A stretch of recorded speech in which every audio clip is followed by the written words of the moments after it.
Welcome to section 2.1. This begins chapter 2, which is about solving equations and word problems. But before we can talk about solving, we need to talk about simplifying. We are going to do a lot of simplifying of algebraic expressions during the course of our solving. So that is what section 2.1 is all about. But before we can get started with that, we need to do a little bit of vocabulary. First big vocabulary word is the word term. A term can be just a number. A term can be a product of a number and a variable. That variable may or may not be raised to a power, or a term could just be a variable, and that variable may or may not be raised to powers. This is kind of a very nebulous definition, so I'm a bigger fan of showing examples. So down here on the bottom left, I have 4 examples of terms. Now, the first term is just a number, okay? This actually gets a special name. This is called a constant. So if you have a number by itself, that's called a constant term. And you'll talk a lot about constant terms as you move through your math classes. You could have a term 5x cubed. You could have the term negative 4xy squared. Notice we had multiple variables that are involved. So your term may or may have more than one variable, not just one. Or you could just have a z squared. Okay, that is also a term. So all those are examples of terms. The next vocabulary word is numerical coefficient. You're going to hear me say this word coefficient many, many times. Okay, I can speak English. The numerical coefficient of a term is just the numerical part, the numerical factor of that term. So notice 7 is just a number, so its coefficient is also 7. Okay, then we go to 5x cubed. Notice the numerical part is the 5, so that is the coefficient 5. Negative 4xy squared, negative 4, that is the numerical part, so our coefficient is negative 4. Z squared, notice it doesn't have a numerical part. There's actually a 1 right in front of there. We just don't write it, just like we don't write a power of 1. So that if you do not have a numerical coefficient, then it is 1. All right, so the first couple of homework questions are going to be very straightforward. They're just going to give you a term and ask you to identify the coefficient. So if you look at A, what is the coefficient of negative 6x? That is just negative 6. B, what is the coefficient of 27z cubed? That is just 27. C, what is the coefficient of negative y? All right, again, this one does not have a numerical factor in front, so I'm going to write that in. So my coefficient is negative 1. D also does not have a numerical factor in front of the x, so we're going to put that there. So my coefficient is 1 over 19. Yes, coefficients can be fractions, so keep that in mind. All right, the next thing we're going to talk about with terms is like terms. Like terms mean that they have exactly the same variables raised to exactly the same powers. All right, so again, I'm a big fan of examples. So I have some like terms over here on the left. All right, so 3x and 2x are like terms because they both have x to the first power and nothing else. Negative 6x squared y, 2x squared y, and 4x squared y are all like terms because if you notice, they all have x squared y, x squared y, x squared y, and no other variables. And then if you have some unlike terms over here on the left, on the right, so 5x and 5x squared are not like terms because one x is raised to the first power and the other x is raised to the second power. So those are unlike. All right, so the next part of the homework is going to ask you just, are they like or unlike? Make sure that you understand why. I know that these are just yes or no questions, but make sure you understand and can explain why they are not. So the first one, 7x squared and negative 6x cubed. These are unlike. They are unlike because they have different powers. One has a power of 2 and one has a power of 3. So those are definitely unlike terms. All right, let's look at those 3 terms in example B. Okay, those 3 terms are like terms because notice every single one has x squared, y squared, x squared, y squared, x squared, y squared, and nothing else. Okay, they all have to have exactly the same, no extras. All right, C, let's look at C. We've got these 2 terms, negative 5ab and 3ba. Are they like or unlike? Okay, let's look at those variables. I've got an AB and I've got a BA. Are those the same thing? And the answer is yes, they are. Okay, so these actually are like terms. They just wrote the order incorrectly in that second term. So that second term should be 3AB, but they wrote it as BA just to try and throw you off. And then D, those are unlike because they have different bases, right? One has a base of X and one has a base of Y, totally different variables. All right, in objective number 2, we're going to be talking about combining like terms. And the word combining just means to add. That's all it means. So when it says combine like terms, they just want you to add the like terms together, and that's it.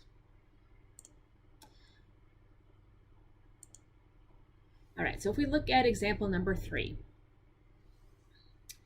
So 6x squared plus 7x squared. The first step is, are these like terms? Because if they're not like terms, I can't combine them. So they have to be like terms. So if you'll notice, both of those have an x squared. That's what makes them like terms. And if I were to take that x squared out of both of those terms, all I'm left with is 6 plus 7. So 6 plus 7 is 13. So my answer is 13x squared. Now, some students ask, can I just go from this right to here? Because I know what 6 plus 7 is. The answer is yes, you can. That little parenthesis trick that I just did comes in really handy when you have fractional coefficients. Like if that was 1/6 x squared plus 1/7 x squared, then it would kind of isolate that fraction problem that you needed to do. So I just like that little trick when I have fractional coefficients. It's really the only time I use it. I will continue to use it just because that's how your textbook likes to teach it. So. All right, if we look at B, those are like terms. They both have an xy. And if I were to take that out of both terms, I'd be left with 19 minus 30. And 19 minus 30 is negative 11. So there's my final simplified answer, negative 11 xy. All right, let's look at C. If you look at C, I've got xy squared and I've got x squared y. Those are unlike. So I cannot combine these. Okay, this cannot be simplified. I can't combine them. And that is the #1 mistake that students usually make in this chapter is they try to combine unlike terms. So make sure that you're really careful about that. All right, so here's more like what it's going to look like on your test. Okay, simplify each expression by combining like terms. So the first thing you have to do is identify your like terms. Some people do this with highlighting or underlining. I usually like to put boxes around mine. So like I look at these two, these are both like terms, and then these two are both like terms. Some people use different colors. Some people box ones and circle the other ones. Everybody has their own little method. Personally, I just like to put boxes around them or underline them. That's another thing I do. Okay, so 7y plus 2y is 9y. And positive 6 plus 10 is positive 16. So there's my final. Remember, you cannot add together 9y and 16. Okay, so those are unlike terms, so we just leave the answer just like that. B is a bit more complex because things the like terms aren't together. So that might be, you might want to rewrite it first. So I would start by looking for your x's. I've got an x here and I've got an x here. So I've got negative 2x plus x. And then if you look, the rest are just constant terms. Okay, 0, when I'm adding 0, that doesn't do anything. So I'm not going to worry about 0. I'm just going to get rid of that. But I do have that plus 4 and the minus 11 that I need to deal with. So if I put together my x's, and negative 2x plus x is negative x. If you owe me 2 xylophones and you have a xylophone, you still owe me a xylophone. And then negative 4 minus 11 is negative 7. So there is your final answer, negative x minus 7. Another thing that you can do other than combining like terms, which again was just adding, is using the distributive property. The distributive property is multiplying. And just to do a little recap, okay, the distributive property works when you have any problem like this, where you have something and then you got a set of parentheses, it's being multiplied by a set of parentheses. So when you do that, you're going to distribute that multiplication. So the first term is going to get multiplied by a, and the second term is going to get multiplied by a. So that would be AB plus AC. All right, distributive property you will see a lot, so make sure we will be using this all through the chapter and all through this class. All right, so here we have some examples of find each product using the distributive property to remove the parentheses. So I'm going to take that 4 times the 5x, and then I'm going to take the 4 times the 7. So that gives me 20x plus 28. Again, these are not like terms, so I cannot put them together, so that would be my final answer. I have students often ask me, because most students say, I remember the distributive property, so can I go from here right to here? Absolutely you can. Just keep in mind that I'm a big fan of showing work, and I can't give you feedback if you don't show me the work. So keep that in mind. If you do make it, I would rather have you show me too much work than not enough work. All right, B, we are going to, again, distribute that -3 to everything. So we're going to take -3 times the x, bring down the sign, and then we're going to take that -3 and we're going to multiply it by 0.5y. And then I'm going to bring down the sign, and then I'm going to take that -3 and I'm going to multiply it by the 7. All right, so -3 times x is just -3x. Here I have a positive times a negative times another positive. So that tells me this whole term is going to be negative. And 3 times 0.5 is 1.5. So that's -1.5y. And if I look at my last term, I have a negative times a negative times a positive. So negative times a negative is positive. Positive times a positive is a positive. So 3 times 7 is 21. Really important when you have a negative number out here in front of those parentheses that notice inside the parentheses it was a positive, and then a negative. And now our final answer is negative, negative, positive. Notice how the sign changed on each term. So anytime you have a negative number out here in front of your parentheses, it's going to change the sign of every term. So keep that in mind to be really careful with those negatives. All right, and then once you've practiced just some distribution, they're going to put everything together. So all of the simplifying that we have been doing. So remember, there's distribution with its multiplication, so you should do that first. After you've gotten rid of the parentheses, then you're going to combine like terms because that's adding. So remember, when we did order of operations, multiplying was always done before adding. So we will always do distribution before we combine like terms. All right, so 4 times 4x gives us 16x. Bring down the sign. 4 times 6 is 24. So just rewrite the rest of the problem. We have now gotten rid of the parentheses. We've done the distribution. Now we can combine like terms, and we only have like terms right there. So my final answer will be 16x minus 4. And again, remember, you cannot combine those two. 16 xylophones minus $4. You can't do that. You can't take $4 away from 16 xylophones. All right, example B, it's 5 minus this whole thing. So I'm going to put a 1 right there just to make it easier for me to realize what I'm distributing. So we're going to take that -1 and distribute it. We're not distributing the 5, just the -1, or just the negative. Some people don't put the 1 in there at all and just distribute the negative. So this will be 5 minus 3x minus 9 plus 6x. So I've gotten rid of my parentheses. And then I'm going to combine my like terms. Okay, so I have -3x plus 6x, and then I have the positive 5 minus 9. So -3x plus 3x is 3, plus 6x is 3x, and then positive 5 minus 9 is -4. So there's my final answer, 3x minus 4.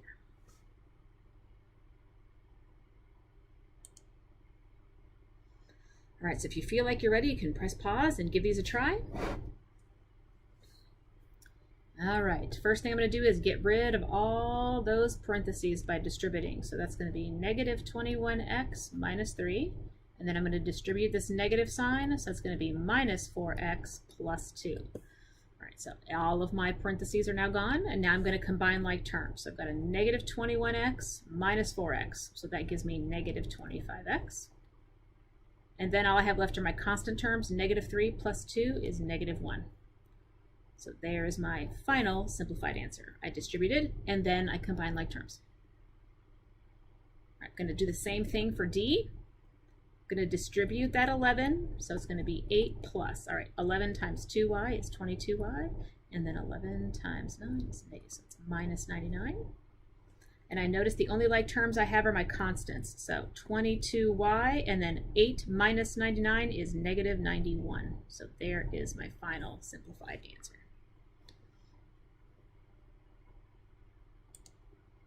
All right, the last objective in this section is more of the translating that we were doing back in chapter 1. So again, you're going to see more of this because we are going to have word problems in this chapter. So Just trying to get you ready. Okay, so notice the instructions are almost identical to what we were doing last time in chapter 1. This says write each phrase as an algebraic expression and simplify if possible. Let x represent the unknown. So same thing as before, but this time it just says to simplify our answer if we can. So twice a number, pause for effect. Remember, that's what that comma means, pause. So twice a number, pause, plus 9. And that we cannot simplify.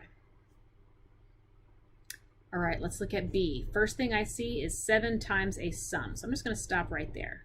7 times a sum. A sum is an addition problem. So I am taking 7 times that big addition problem. And then it should tell me what I'm adding together. I'm adding together a number and 2. So x plus 2. So that's how I translate it. Can I simplify it?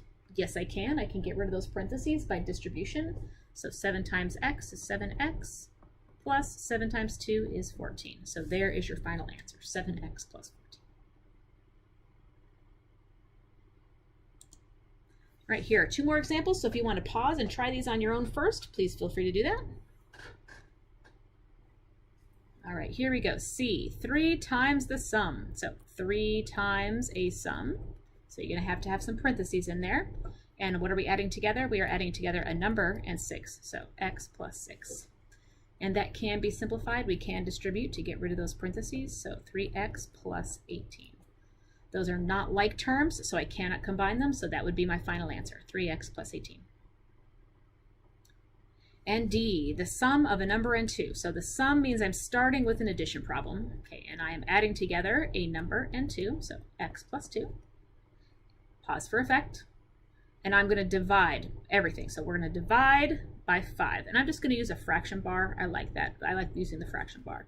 If you didn't want to, you could use x plus 2, but you have to have parentheses around it, and then divide by 5. So you could write it like that as well. Personally, I just think the fraction bar is a little bit easier to use. All right, so that is section 2.1. Go ahead and feel free to start your homework, and I will see you back for section 2.